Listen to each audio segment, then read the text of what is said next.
We've all had the experience of searching too far and too wide for an ATM. There's never one near when you need it. And unfortunately, when you do find one, well, it's not your bank's. Here comes those insane third-party ATM fees.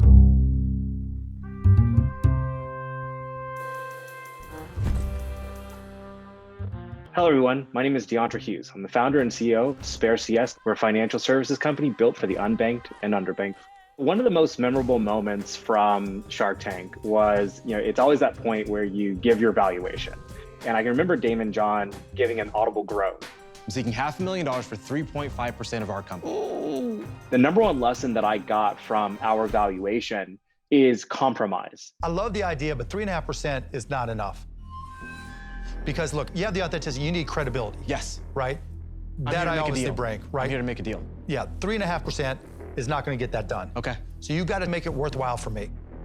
5%. No. I need 15%. Oh. You've got to demonstrate to that prospective investor that it might not just be the product or the service that you're selling, it might actually be the team that generates that valuation for you. I always like it when investors draw the anecdote between, do you want the 75% of a grape or 5% of a watermelon? Do you want 71% of a grape? Or do you want 64% or whatever it is of a watermelon? Oh my God, I jump. But there is a reality to that, and it's a very humbling reality. And if you pair up with the right investors and the right team, you should be so lucky to have a small percentage of the watermelon. And so, but as an entrepreneur, you have to be willing to take that journey to get there. What you call underbanked population, I wasn't sure what that meant. Underbanked is someone who doesn't have the same access to financial tools as as the people in this room. So they don't have a Citibank When I was card. broke and sleeping on the couch, right, I couldn't open up a see. bank account. They didn't give me one. Roughly 25% of the United States falls into this category. That's roughly 91 million people that fit this demographic.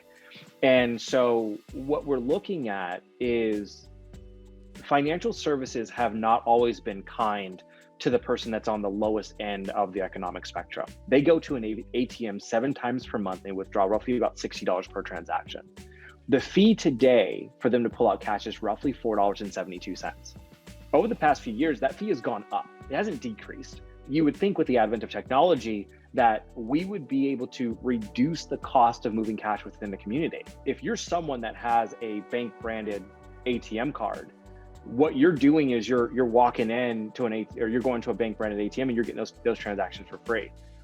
This demographic, they don't necessarily have that same benefit.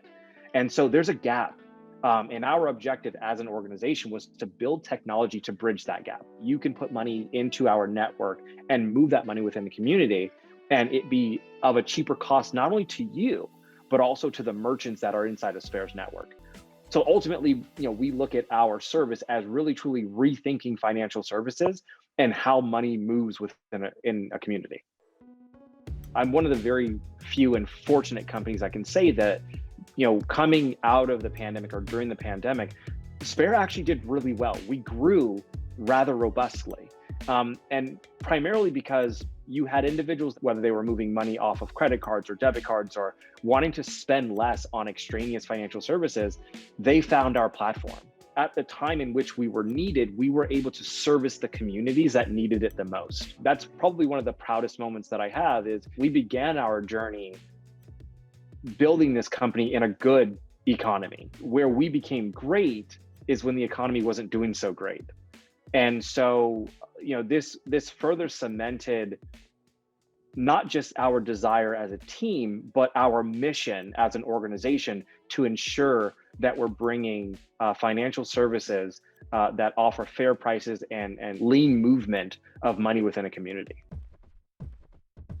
The industry has changed, which is a great thing, but there's still leagues to go before there is equal representation. And I think us as Black founders, one of the things that we need to focus on is making sure that we're providing services that add value. There are, great companies out there that have been built, whether it's in financial services or not, by minority founders and even minority female founders. I believe that we're living in a very exciting time, because now is our time as minorities to show that there's power behind not just our image, not just our cool, but also our innovation and our thinking. And it's very interesting because when I began this journey, one of the tough things that I had to grapple with was I was a Black guy selling financial services. Nobody wants Black people finances, right? At the end of the day, nobody wants that. And so that's not cool, right? And when I think about even people that built my competitors, it was so much easier for those guys to get funding versus when I pitched my company, we were seen as if we were doing something nefarious. Now, did someone say that, hey, that's because of the way you look? But no, because I watched people pitch my company that looked different than me, that got different reactions. And that was just an unfortunate truth. It's humbling to see the journey that we're in, right? We're now coming to the table trying to solve problems on a global scale with the technology that's at our disposal. There are amazing founders out there doing phenomenal things, right? Whether it's from the access to capital, e-commerce, changing the way you get scholarships across the board. And I think this is just a very exciting time to celebrate how far we've come and really truly where we're about to go when we consider not just business, but also our place in society. If there's one piece of advice that I can give to any fellow African-American founders, I would say build something that matters. We have the unique privilege of leading teams, building companies, and bringing on investors and followers and communities that believe in what it is that we do.